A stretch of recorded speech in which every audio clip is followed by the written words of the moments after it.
Yeah, can you tell us about the manse? The manse. Da, Da, da, da, da, da, da, da. Got a candle in the middle of the table. Yes, Balnakeil Manse, very old building, dates back to 1728. There is a slight theory that it could have been some religious building on the site prior to the building of the manse. There is some speculation. It's unusual because the manse is actually about a quarter of a mile away from the church. It's quite a distance from the church, which is a bit odd, because usually they go side by side, but here it's quite a distance. And there are a few stories associated with the manse, but the spookiest story of them all We want to hear the spookiest one. We can take. is the one regarding the visit of the Reverend John Ross from Kinlochbervie one dark winter's night. And the story goes, this must be, if this story is true, and we have to presume there is an element of truth in the story, because the characters do historically exist, because the character, the Durness minister was the Reverend William Findlater, and the Reverend John Ross both existed in the early to mid 19th century, and the story supposedly took place somewhere in the 1820s, 1830s, that sort of period. And basically the story was that the Reverend William Findlater had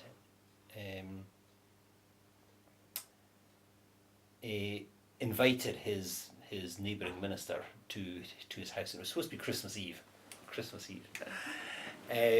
Just being sociable, it was coming up to obviously a fairly important religious time of the year, and he'd invited the Reverend John Ross to come from Kinlochbervie, and John Ross had Juby ridden horseback over the Goulin, presumably, and down in Durness to visit the Reverend William Findlater.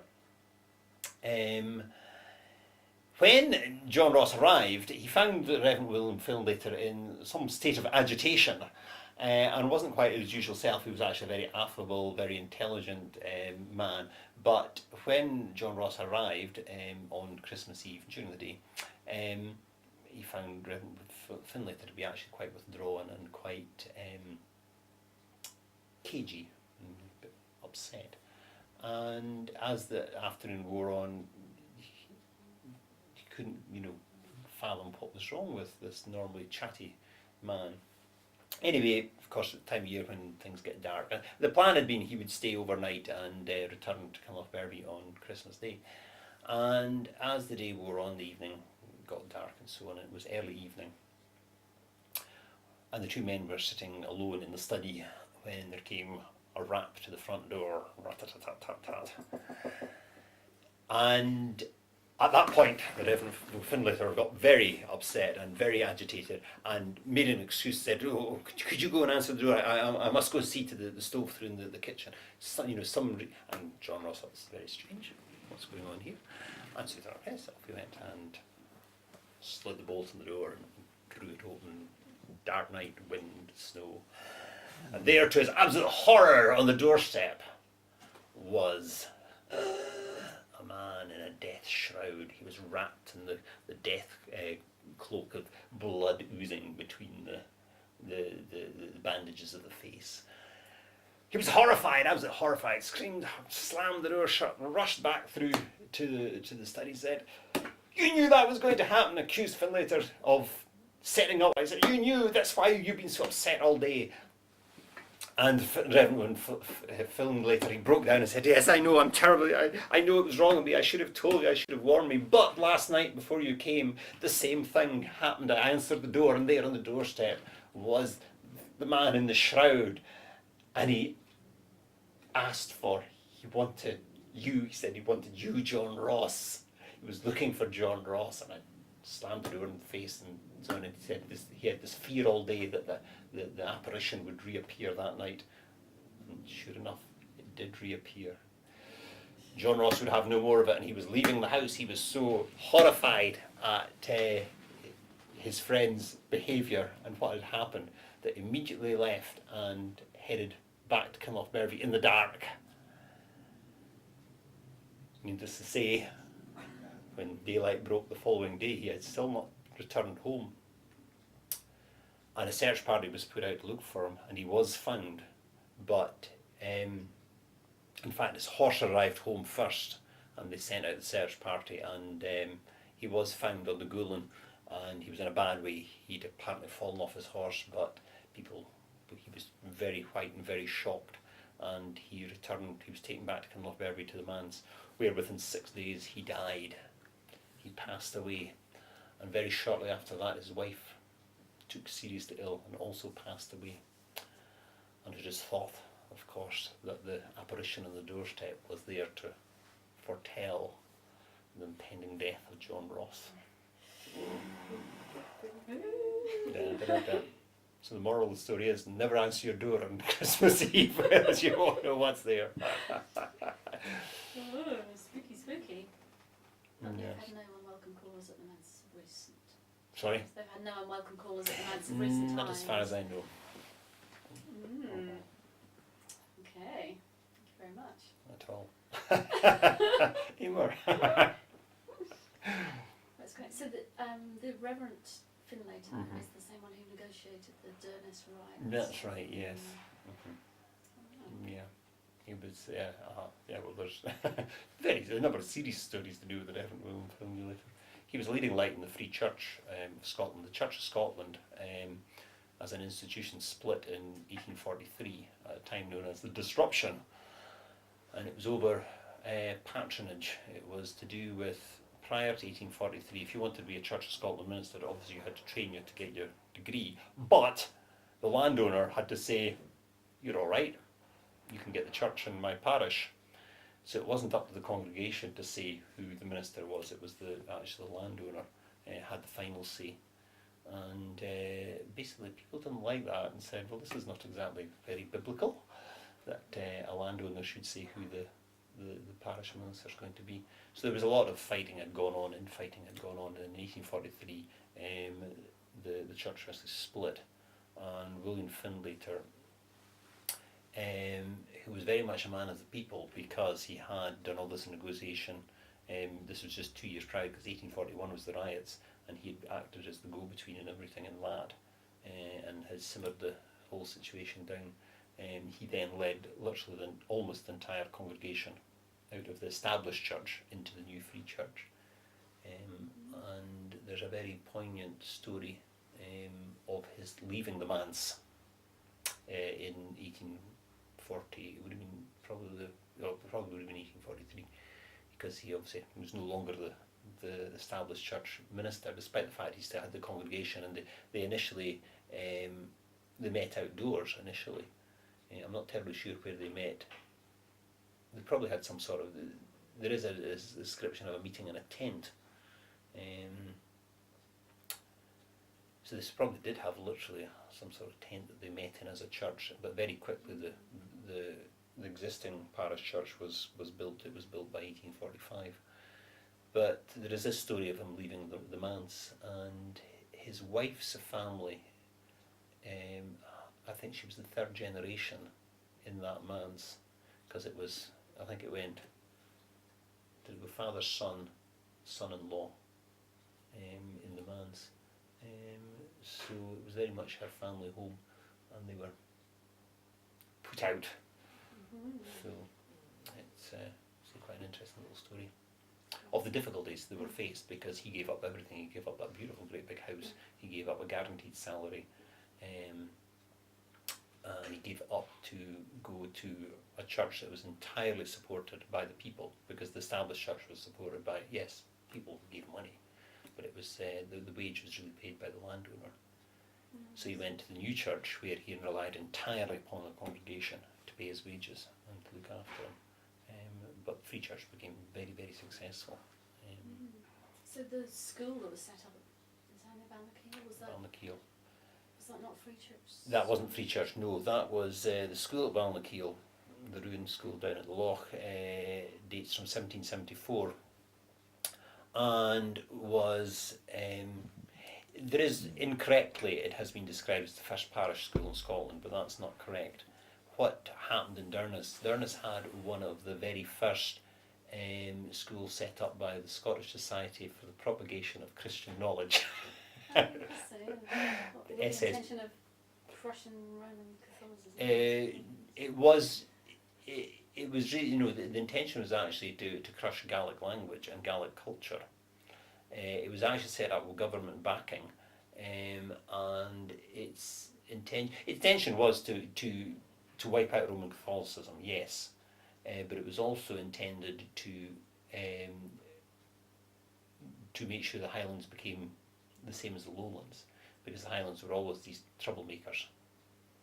Terrible law. And the SSPCK was set up to make sure that they'd be kept down, as it were, and to get rid of the Gaelic culture, of which, as I am sitting here in the far northwest of Scotland speaking in English 300 years later, very successful. Initially they were very unsuccessful because they tried to, like the very first school was set up here was in 1708, and the society dates from I think 1704. And so that's why Durness was one of the very first schools. Partly it was set up because this was a Protestant area anyway, but it was also, there was, the Mackays were very into education and religion anyway, and they were invited in to set up their school. But initially they taught in English, and they came to a place where nobody spoke English, or very few people spoke English, and they were trying to educate the ordinary people. It wasn't the laird's children, it was the ordinary people they were trying to educate, and they didn't speak English, so it was kind of difficult to teach them entirely in English and to teach the scriptures and everything in English when all they did was speak Gaelic. And after a few years somebody twigged that, hey, we taught them in Gaelic first, it might work. So that's what they did. They changed their policy entirely. I think they were actually partly responsible for the Gaelic Bible and so on, and then they taught in Gaelic and ultimately undermined the whole Gaelic culture anyway. But so that building dates from 1774 and has been described by Historic Scotland as probably unique in Scotland and the only example of an 18th century school building surviving. It was built very much in the influence of the Reverend Murdoch MacDonald, who was the minister here at the time. He was an extremely able and intelligent man, and he persuaded the local presbytery and the Mackay chiefs to provide the money for a purpose-built school, because prior to that the schools met in, there'd be a house where the schoolmaster would stay and the children would go to that house, and that's where they would learn, and schools were very erratic, how many children went, but once you had a formal school building it was different. But so are you now reversing the Gaelic thing? Are you teaching? No, we don't really. We do a little bit of Gaelic song, a little bit of Gaelic, but no, the Gaelic revival has kind of bypassed this corner altogether. But is it coming, do you think? Or? No, I wouldn't think. No, there's never been any particular strong demand for Gaelic here. And certainly I've been here 20 years, and 20 years ago 30% of the population spoke Gaelic. I think today, out of the 370 people in the parish, I think there's something like 3 native speakers left. So it's almost gone, and certainly has gone the tradition of song, which was extremely strong. How do you feel about that? I think it's very disappointing. It's very sad that it's all gone. But reversing that trend is, we did, I'm saying we haven't done anything, but we did. Rhiannon was here, and I don't know if we did much Gaelic when George was around. Do you remember Donny Gaelic, the Gaelic teacher? Yeah. Oh, do you remember Donny Gaelic? Oh yes, I have. We did actually have a period when it was like in the late 80s, particularly early 90s, when Gaelic really was being pushed, and we did do Gaelic, and we were actually getting on quite well with the Gaelic teacher, but then the council decided to concentrate their funding in the areas where it was still used as an everyday language. Whereas here, I'm saying there was 30%, but it was all old people, and you didn't really hear Gaelic out and about in the community. So they decided to put all the funding into the areas where it was still kind of heard. Like, for instance, along at Tongue and Melness. In Melness, there was a younger generation spoke Gaelic. You'd go along to Melness and you'd find people in their 40s speaking Gaelic. And there were actually families where the parents spoke Gaelic, so that's why they got their Gaelic medium school in Tongue. And there had been a longer tradition of the Gaelic Centre and so on in Tongue as well, and promoting Gaelic within the community. So when the government decided to change their funding strategies, areas like this were dropped, and the Gaelic teacher was taken away, and that was kind of it. And then French became the big thing. So bit different, yeah. yes, so we teach French. I would like to say, before we take up too much of your time, No a problem. little word about the devil blasting the holes into the smoke cave. The stories of the devil in the Smoke Cave, there's actually quite a number of variations on that story. Yeah. There's one of the versions is to do with the third Lord Ray, Donald Lord Ray, and so we're talking about late 1600s, 1700, about that period. And how does that go? He made a pact with the devil. Can't remember why. Why did he make a pact with the devil? I'm not sure. No, I can't remember. Sold his soul, did he? He sold his soul. He sold his soul, but why did he sell his soul? Can't remember why he sold his soul. Can't remember. It was something. For a good reason, though, did he? Yeah, it must have been a reason, because the holes in the roof were supposed to be blasted by the devil, because that was when he was so angry, because Donald double crossed him. But right now, I can't really remember exactly why Donald double crossed him. He definitely double crossed the devil. The devil was so angry that when he came out, the whole thing exploded up. But no, it's can't think. Donald Lord Ray was supposed to be the first person as well who entered the cave, because the cave was seen as the entrance to hell, and no local person would go beyond the big chamber at the front. You would never go into the inner chamber. But Donald Lord Ray was supposed to have gone in to the inner chamber, and that's when the dog was supposed to have gone in as well. The story of the dog, where the dog he had his dog with him, and they landed at the far side of the inner cave, the waterfall chamber, and the dog then took off down one of the smaller caves, and 3 weeks later was found out at Sarsgrim, 3 miles out the road to the south, with no hair on his body. But and his black hair was supposed to turn white. yes, that's another variation of the story as well. Yeah. Okay, but you're also sceptical, eh? Never. The first recorded story of someone entering the inner cave at Smoke Cave was Walter Scott, as in Sir Walter Scott, the author. And he visited Durness in 1813, 6, 12, somewhere around about there. And he actually met up with James Anderson. He stayed at Rispond with James Anderson at Rispond, who later on did the Durness Riots thing. And they actually organised boats to do the inside of the cave, and they climbed into the inside of the cave, and they had lights and everything, and explored the inner cave. And there's a very good description of it. Sir Walter Scott wrote, I think it's Journeys on the Pharos, was his boat that he sort of toured around with, and he wrote it up. So there's actually an account, his own account of visiting the inside of Smoke Cave. So that's the first actual recorded visit to the inside of the cave. Okay, the Collins enterprise is not unique. No, afraid not. And then there's the stories, of course, in Smoke Cave about Donald McMurray and the murders, the victims going down into the inner cave. Because Donald McMurray had 18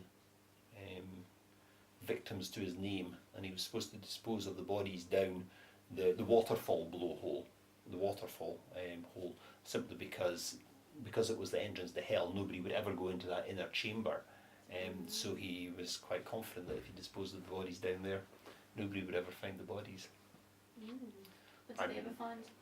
They never found remains. They never found remains. No. So you never know. So that's why Smoke Cave's quite a spooky place too. Not only is it the devil, it's also old Donald McMurroughy's victims. It's got an extraordinary atmosphere in there, isn't it? Yeah.